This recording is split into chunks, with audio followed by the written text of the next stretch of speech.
Part 1: Hook and Awakening. What if everything you've been told about life is incomplete? What if the path you're walking right now was never truly yours? Imagine waking up one day realizing you've spent years chasing things that don't fulfill you, living by expectations that don't belong to you, and suddenly it hits you: time is running out, no one is coming to save you, and if you don't change now, you might spend the rest of your life wondering what could have been. So before that moment comes, let's talk about the truths that can completely change the way you see your life. Part 2: Life doesn't owe you anything. There comes a quiet moment in life when everything starts to feel different. Not in a loud dramatic way, but in silence, late at night, when there's nothing left to distract you. You begin to question things you've never questioned before. You look at your life and wonder if this is really what you wanted, or if you just followed a path that was given to you without ever thinking twice. And the truth is, most people never ask that question. They follow a script, they do what they're told, they chase what everyone else is chasing, and they call it a life, but deep down something feels off, something feels incomplete, and they ignore it because it's easier to stay comfortable than to face the truth.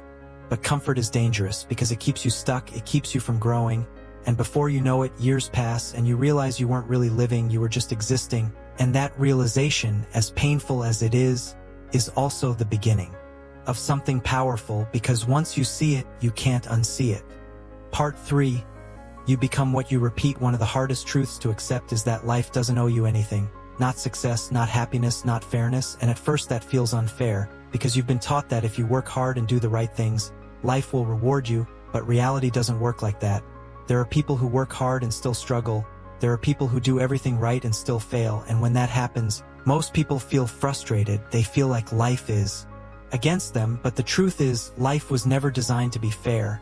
And the moment you accept that, everything changes, because you stop waiting for things to happen to you, and you start creating things for yourself. You stop blaming circumstances, and you start taking responsibility, and responsibility is where power begins, because when you take ownership of your life, you stop being a victim, and you become the one in control. You realize that success is not something you deserve, it's something you build, one decision at a time. Part 4: No one is coming to save you. Your life is not shaped by big moments. It's shaped by small actions repeated every single day. Most people think success comes from one big decision, one opportunity, one lucky break. But that's not how it works. Success is built quietly, through habits, through consistency, through doing the right things even when you don't feel like it. Every time you choose discipline over comfort, you are shaping your future. Every time you choose distraction over focus, you are also shaping your future. The problem is, these choices don't feel important in the moment. They feel small, almost invisible, but over time, they compound into something massive. They turn into your identity, your mindset, your reality. And one day you look back and realize you didn't just end up where you are. You built it, step by step, day by day. And if you don't like where you are right now, the truth is simple. It's not about changing everything at once. It's about changing what you do daily, because your habits are creating your life whether you realize it or not. There comes a point in life when you have to face a truth that most people try to avoid. No one is coming to save you, not your family, not your friends, not society, and not some perfect moment in the future. And at first, that realization feels heavy, almost uncomfortable, because deep down, many people are still waiting for the right opportunity, waiting for someone to believe in them, waiting for things to somehow fall into place. But the longer you wait, the more time you lose, and the harder it becomes to change, because waiting creates the illusion of progress. It makes you feel like something is happening when in reality, nothing is changing, and that's the trap most people fall into. They convince themselves that one day things will be different, that one day they will finally take action. But that day rarely comes, because change doesn't happen by accident. It happens by decision, and that decision has to come from you. The truth is, everyone is busy dealing with their own life, their own problems, their own struggles, and while people may support you, encourage you, or even help you sometimes, no one is responsible for building your life except you. And once you truly accept that, something shifts inside you. You stop expecting help, you stop depending on others, and you start relying on yourself. And that's where real strength begins, because self-reliance forces you to grow. It forces you to think differently, to act differently, to take responsibility for every choice you make. And responsibility is not easy, it's uncomfortable. It means you can't blame anyone else anymore. It means if something goes wrong, you have to face it, learn from it, and move forward. But at the same time, it also means you have control over your decisions, your actions, your direction, and that's powerful, because when you have control, your life is no longer random. It's no longer something that just happens to you. It becomes something you create. Most people avoid this level of responsibility because it's easier to blame circumstances, to say they didn't have the right opportunities, the right connections, the right timing. But those excuses don't change anything. They only keep you stuck, and the longer you hold on to them, the further you drift away from the life you actually want. And the truth is, no one is coming to fix that for you, so the question becomes simple: are you going to keep waiting, or are you going to take action? Because the moment you stop waiting and start moving, even in small ways, everything begins to change. Maybe not immediately, maybe not dramatically, but slowly, consistently, your life starts to shift. And that's how real change happens, not through sudden breakthroughs, but through consistent action over time. And once you understand this, once you truly accept that no one is coming to save you, you stop looking outside for answers, and you start looking within. You start asking yourself what you can do, what you can improve, what you can build. And that mindset alone can change everything, because instead of feeling powerless, you become someone who takes control, someone who creates their own path, someone who doesn't wait for life to happen, but makes life happen. Part 5: Time is your most valuable asset. There is something about time that most people don't fully understand until it's too late, because time doesn't feel urgent when you have a lot of it. It feels endless, like there will always be more days, more chances, more opportunities. And that illusion is dangerous because it makes you comfortable with wasting it, delaying things, telling yourself you'll start tomorrow, next week, next year. But the truth is, time is the only thing you can never get back. Once it's gone forever. No amount of money, no level of success, no second chance can bring it back. And yet people treat it like it has no value every single day. A part of your life disappears quietly, without warning, and most of the time you don't even notice it. You wake up, go through your routine, scroll through your phone, distract yourself, and before you realize it, another day is gone, and then another, and suddenly months pass, years pass, and you start wondering where all the time went. But it didn't disappear. You spent it, you used it, maybe not intentionally, maybe not meaning to, but you did. The problem is not that people don't have time. It's that they don't see its value. They think they can waste today and make up for it tomorrow, but life doesn't work like that, because tomorrow is never guaranteed, and even if it comes, it doesn't give you back what you lost. It only gives you another chance, and how many chances you have is something you can never control if you really think about it. Time is the most limited resource you have, more limited than money, more limited than energy, because money can be earned again, energy can be restored, but time only moves in one direction, forward. And it doesn't wait for you to be ready. It doesn't slow down when you're unsure. It just keeps going, with or without you. And that's why the way you spend your time is the way you spend your life. Not in theory, but in reality.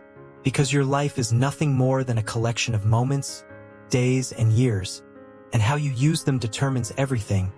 Your growth, your success, your happiness, your future. Most people don't realize this until they feel it slipping away, until they reach a point where they wish they had started earlier, tried harder, taken more risks.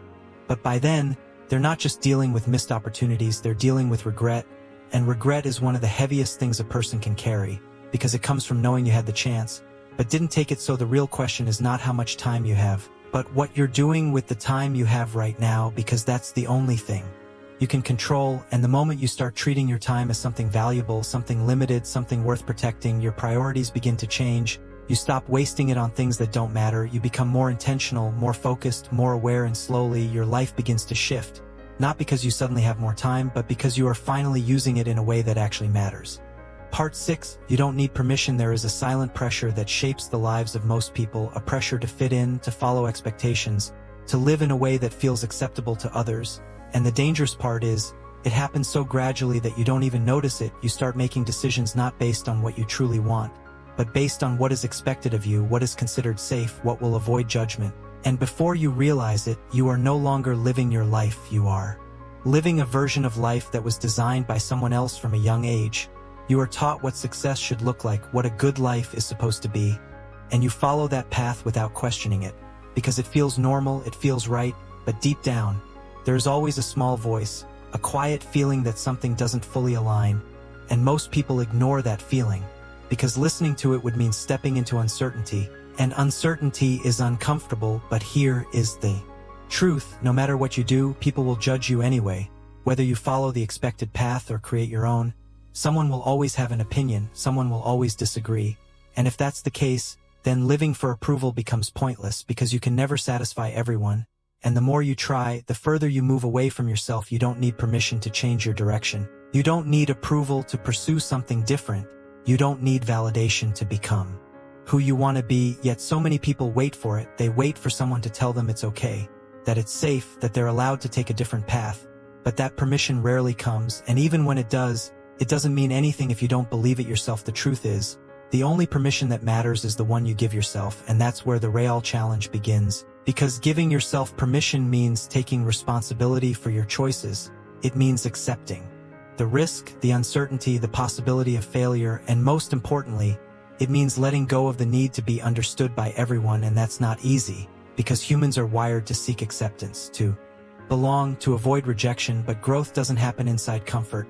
It happens when you are willing to stand alone, when you are willing to follow a path that others don't understand, when you are willing to trust yourself even when no one else does, because at the end of the day, this is your life, not theirs, and you are the one who has to live with your decisions, your regrets, your experiences, not the people who judge you, not the people who doubt you, not the people who expect you to stay the same. So the question becomes simple: are you going to keep waiting for permission?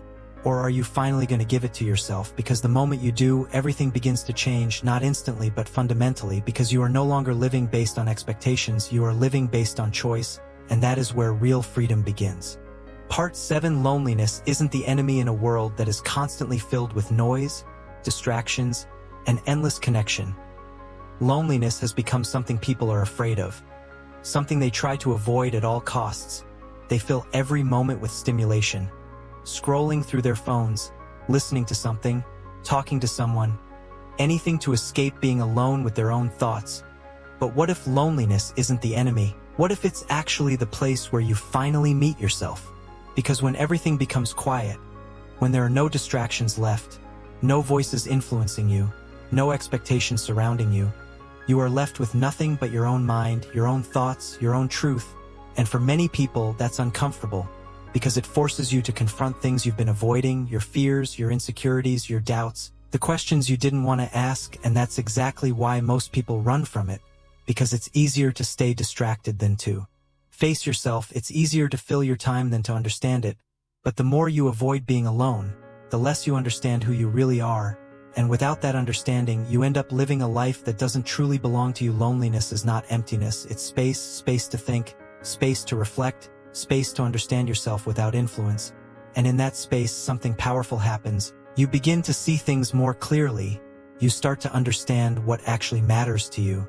Not what society tells you to care about, not what other people expect from you, but what you truly value. And that clarity is rare, because most people never give themselves the chance to experience it.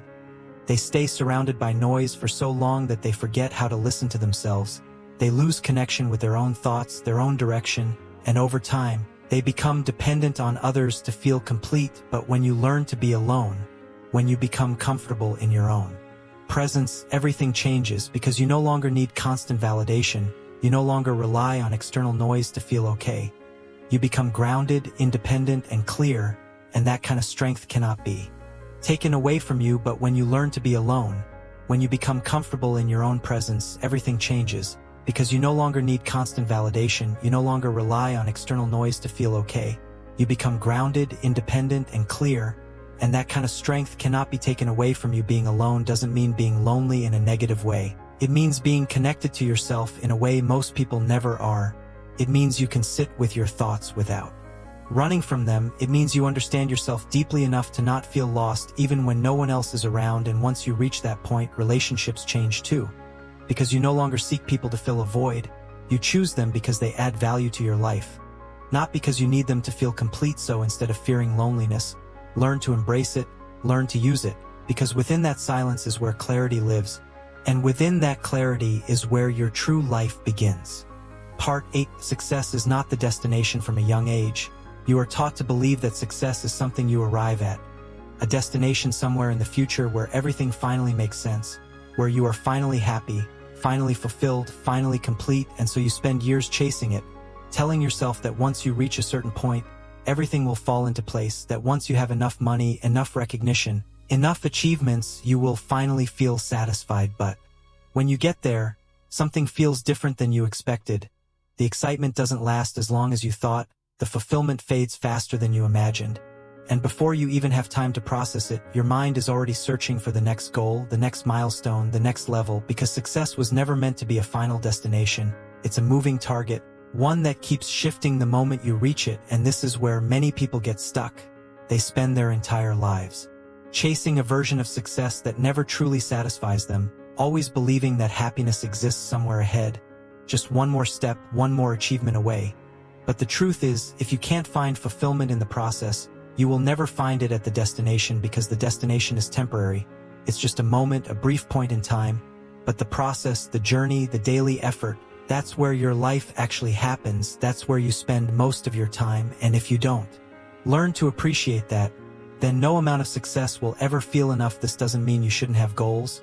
It doesn't mean you shouldn't strive for more. Growth is important, progress matters. But the problem begins when your happiness becomes dependent on outcomes, when you tell yourself that you will only feel satisfied once you achieve something, because that creates a constant state of lack, a feeling that what you have right now is not enough. And the more you live in that mindset, the more disconnected you become from the present, always thinking about the future, always chasing something that hasn't happened yet. While your life is passing by, in the process, real fulfillment comes from learning to be present in what you're doing, from finding meaning in the effort itself, from understanding that every step forward, no matter how small, is part of something bigger, something you are building over time. When you shift your focus from the destination to the process, everything changes, because now you are not just chasing success, you are experiencing it, you are living it in real time, through your growth, your discipline, your consistency. And that's when success stops feeling like something distant and starts becoming something you carry with you every day, not as a final result, but as a way of living. Part 9. The people around you shape your life, whether you realize it or not. The people you spend time with are shaping your life every single day, not in obvious ways, but in subtle, consistent influence through conversations, habits, perspectives, and expectations. Because humans naturally adapt to their environment, you absorb the mindset, the energy, and the standards of those around you, and over time, that influence becomes part of who you are. If you surround yourself with people who complain, who avoid responsibility, who settle for less, it slowly becomes normal to you, not because you choose it, but because you are constantly exposed to it. And the more you see something, the more acceptable it feels, until one day you realize you have adopted the same mindset without even noticing. On the other hand, when you surround yourself with people who are disciplined, focused, and driven, it raises your standards. It challenges you to grow, to think bigger, to push beyond your limits, because now you are in an environment where progress is normal, where effort is expected, where growth is part of daily life. And that difference is powerful, because your environment often matters more than your motivation. You can have strong intentions, but if you are constantly surrounded by negativity, doubt, or distraction, it becomes harder to stay on track, not because you lack discipline, but because you are fighting against your surroundings. Most people underestimate this. They think they can stay the same no matter who they are around. But the truth is, influence is constant. It doesn't ask for permission. It doesn't need your awareness. It simply happens, shaping your thoughts, your behaviors, your decisions over time. That's why choosing who you spend your time with is one of the most important decisions you can make. Because you are not just choosing company, you are choosing influence. You are choosing the direction your life will move in. This doesn't mean you need to cut people off or isolate yourself completely, but it does mean being intentional, paying attention to how certain people make you feel, whether they inspire you or drain you, whether they push you forward or hold you back. Because at the end of the day, your environment is not just where you are, it's who you are around. And if you want to change your life, sometimes the first step is not changing yourself, but changing what surrounds you. And when you do that, when you place yourself in an environment that supports growth, clarity, and progress, everything begins to shift, not instantly but steadily, because now, instead of being pulled down, you are being pushed forward. Part 10. Life has meaning only if you create it. At some point in life, you start searching for meaning. You begin to ask deeper questions. What is all of this for? What is the purpose behind everything you're doing? And for a long time, you might believe that there is a clear answer waiting somewhere, something you just haven't discovered yet. But the truth is, life doesn't come with a built-in meaning. There is no single purpose that applies to everyone, no universal path that guarantees fulfillment. And that realization can feel confusing at first, even unsettling, because it means there is no script, no predefined direction telling you exactly what to do. But at the same time, it is also freeing, because if life doesn't come with meaning, then you are the one who creates it. Meaning is not something you find, it's something you build through your actions, your choices, your experiences, through the things you decide to care about, the people you choose to love, and the way you choose to live your life. It is shaped by what matters to you, not by what the world tells you should matter. Most people spend their lives searching for meaning outside of themselves, in achievements, in validation, in recognition, believing that once they reach a certain point, they will finally feel complete.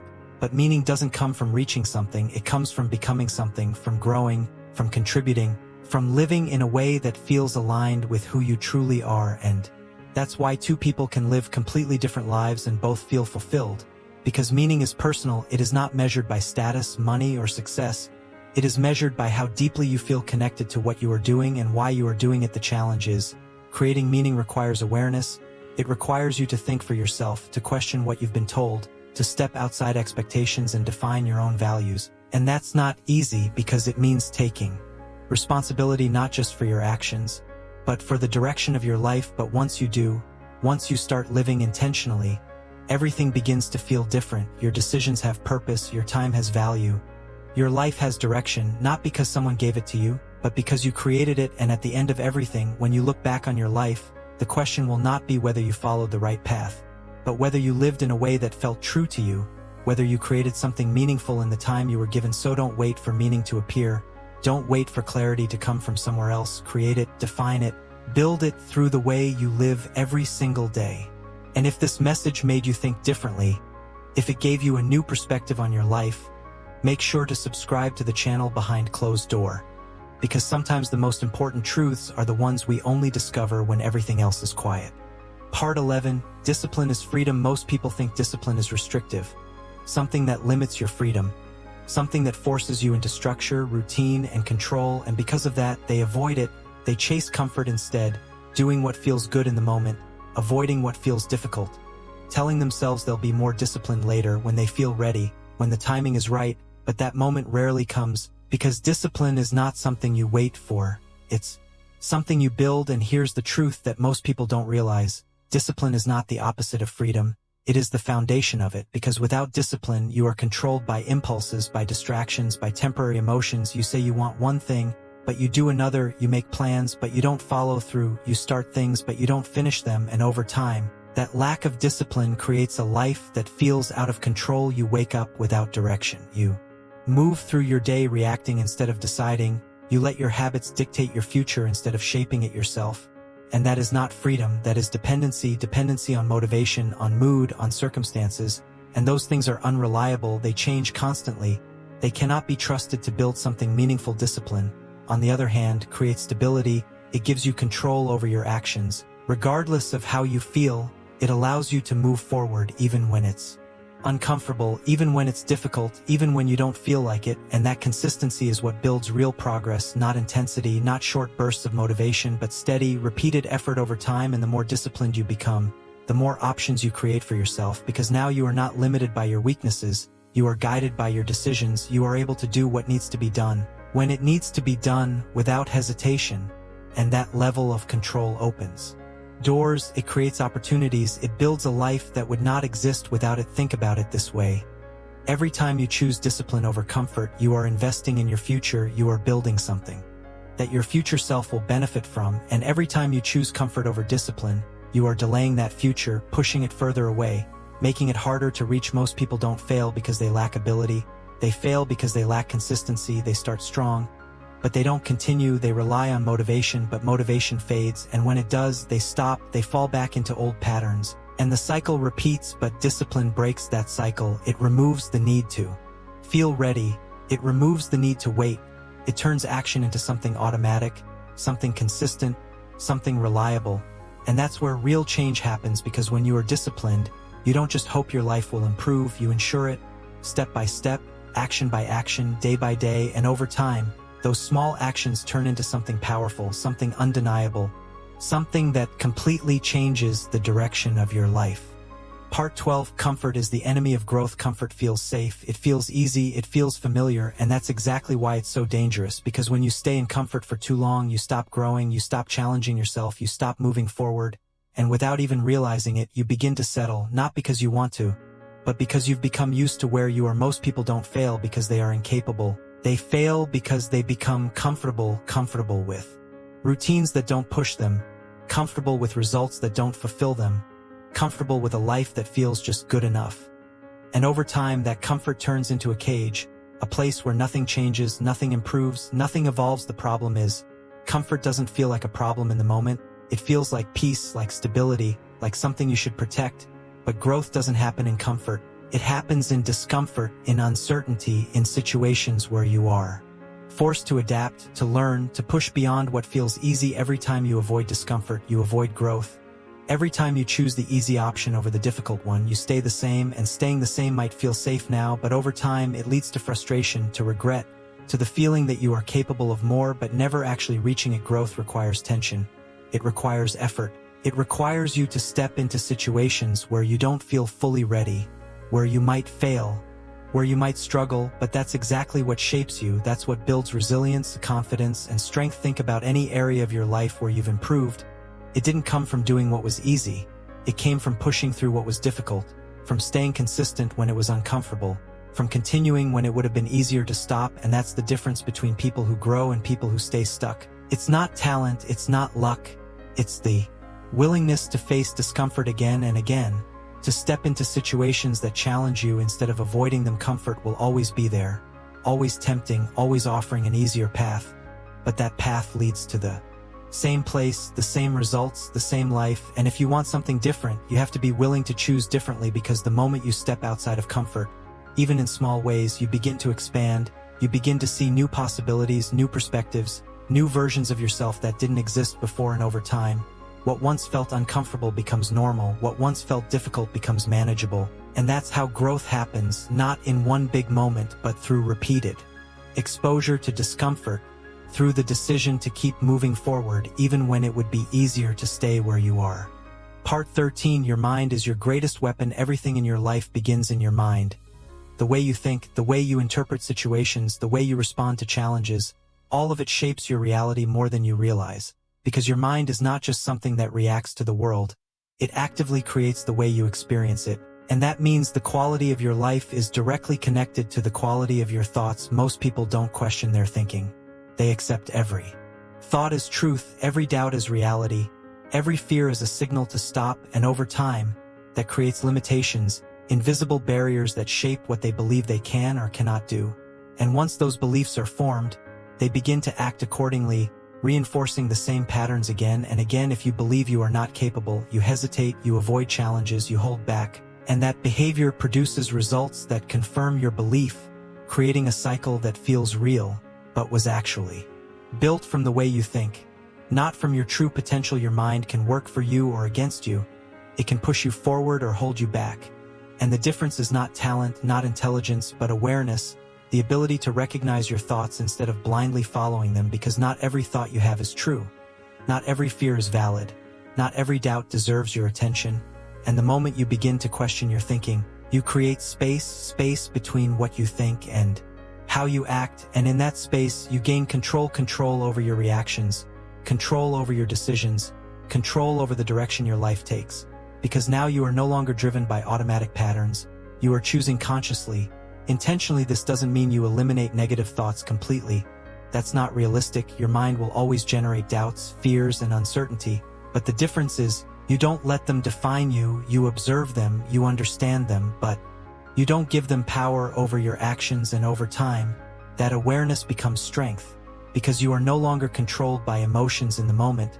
You are guided by something deeper, something more stable, your ability to choose how you respond regardless of what you feel. That's where real power comes from, not from controlling the world around you, but from controlling how you experience it. Because when you can manage your mind, you can handle anything: challenges, uncertainty, failure, pressure. All of it becomes something you can navigate instead of something that overwhelms you. And once you reach that point, your life begins to change. Not because your circumstances suddenly improve, but because you are no longer limited by the way you think. You begin to act differently, see differently, move differently, and that shift, that internal shift, is what creates external results. Part 14. Pain is the price of growth. There is one thing that connects every form of growth, every level of progress, every meaningful transformation, and that is pain. Not the kind of pain that destroys you, but the kind that challenges you, stretches you, forces you to become something more than you were before. And yet most people spend their lives trying to avoid it, avoiding discomfort, avoiding struggle, avoiding anything that feels difficult, not realizing that in doing so, they are also avoiding growth because growth and pain are not separate. They are connected. You cannot have one without the other.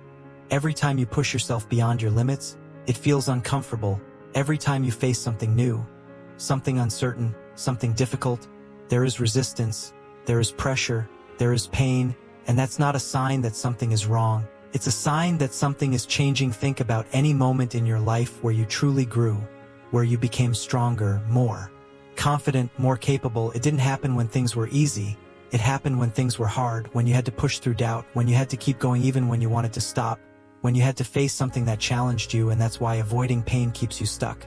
Because the things you avoid are often the things that would change you the most, the conversations you don't want to have, the risks you're afraid to take, the challenges you hesitate to face. Those are the moments where growth lives. But instead of seeing pain as something negative, something to run from, you have to learn to see it differently, as feedback, as a signal that you are stepping outside your comfort zone, that you are doing something that matters, something that has the potential to move your life forward. This doesn't mean you seek pain for the sake of it. It means you stop fearing it, you stop letting it control your decisions, because once you understand that pain is temporary but growth is lasting, your perspective begins to shift. You start to choose what is hard now instead of what is easy now, because you understand that easy comes with a cost, the cost of staying the same, the cost of missed potential, the cost of regret, and hard comes with a reward, the reward of becoming stronger, more capable, more aligned with who you want to be. Most people choose comfort in the moment and pay for it later, while a few choose discomfort now and benefit from it in the future. And over time, that difference creates two completely different lives. So the question is not whether you will experience pain, because you will, in one form or another. The question is what kind of pain you are willing to accept, the pain of growth or the pain of regret, because one will shape you and the other will stay with you. And once you understand that, once you accept that pain is not the enemy but part of the process, you stop resisting it, you start using it, and that's when growth becomes inevitable. Part 15. Final reflection. At the end of everything, when the noise fades, when the distractions disappear, when there is nothing left to hide behind, you are left with one simple truth. Your life is a result of the choices you made, not the circumstances you were given, not the opportunities you had or didn't have, but the decisions you chose to act on or ignore every single day. And that realization can feel heavy, because it means you can no longer blame anything outside of yourself. But at the same time, it is also empowering, because it means your future is still in your hands. It means no matter where you are right now, no matter what you've done or haven't done, you still have the ability to change direction, because life is not decided in one moment. It is shaped over time, through small decisions, small actions, repeated consistently. And that means you don't need to change everything at once. You don't need to have all the answers right now. You just need to start, even in the smallest way. Maybe it's changing one habit, maybe it's facing something you've been avoiding, maybe it's finally being honest with yourself about what you truly want. Whatever it is, that step matters, because it breaks the pattern, it shifts your direction, it moves you away from the life you don't want and closer to the life you do. Most people wait for the perfect moment, the perfect plan, the perfect version of themselves, but that moment doesn't exist. It never has, and it never will, because change doesn't come from perfection, it comes from action, from movement, from the willingness to start before you feel ready. And the truth is, you will never feel completely ready. There will always be doubt, always be uncertainty, always be reasons to wait. But if you keep waiting, nothing changes and time continues to move forward without you. So at some point, you have to decide, not when everything is perfect, but right now, in this moment, that you are no longer going to live on autopilot, that you are no longer going to settle for less than what you know you are capable of, that you are going to take control of your life, one decision at a time, because the life you want is not something you find, it's something you create through your mindset, your actions, your consistency, your willingness to face discomfort, to take responsibility, to grow even when it's difficult. And when you look back one day, the difference between regret and fulfillment will not be luck. It will be whether you chose to act or chose to wait. So don't wait, don't delay, don't tell yourself you'll start later, because later turns into never faster than you think. Start now, even if it's small, even if it's imperfect, because that's how every meaningful change begins. And if this message made you pause, if it made you think differently about your life, then this is your moment, not just to listen, but to act. And if you want more content like this, more ideas that challenge the way you think and push you to grow, make sure to subscribe to the channel Behind Closed Door, because sometimes the most important truths are the ones we only hear when we're ready to change.